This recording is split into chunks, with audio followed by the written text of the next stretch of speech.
It's the first leg of the semi-final, which finished Manchester City 9, Burton Albion 0. Burton Albion in the third tier of English football were big underdogs going into this tie, but I'm not sure many would have predicted a 9-0 win for the Premier League champions.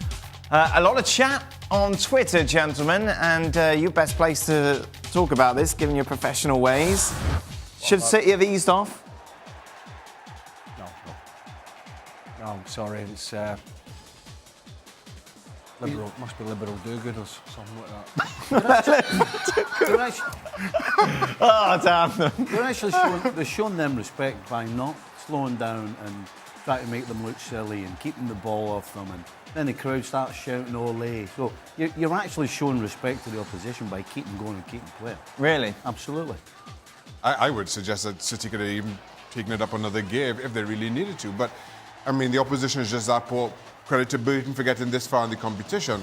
But City, with the kind of talent that they have, they didn't even have to try, and they got 9.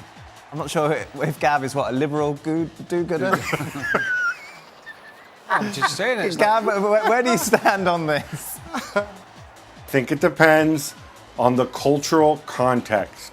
In England, as Stevie says, you show respect by going all out for 95 minutes and trying to score as many as you can. In Germany, you do the same. In other countries, in other sports, including some US sports, you don't do that. It's called running up the score. You have to do what's appropriate to the context you're in.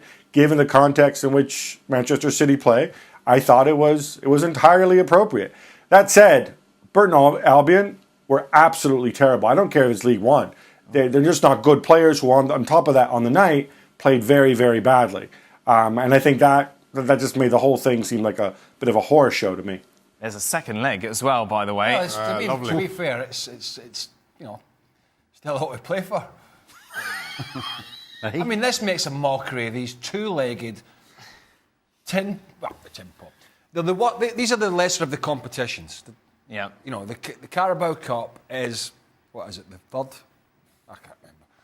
Third competition. The League, the FA Cup. Yeah. And to have it, I keep saying this every year, to have it over the two legs, and okay, you've got Chelsea, Tottenham and the other one, I get that, and you might have got Man City and a Liverpool, and it might have been great, but the fixtures, and everybody moaning today about resting players and too many games and scheduling, and yet we're still having these two-legged games, and when a tie like this gets thrown up, it just makes an absolute mockery of it. I think it happened a few years ago. It might have been West Ham. At West Ham City, wasn't it? West Ham City, and it was completely dead and buried. I think it was 6 or 7, I can't remember. And here's another scenario where, what do you do as a Burton player in the next game? It's just embarrassing.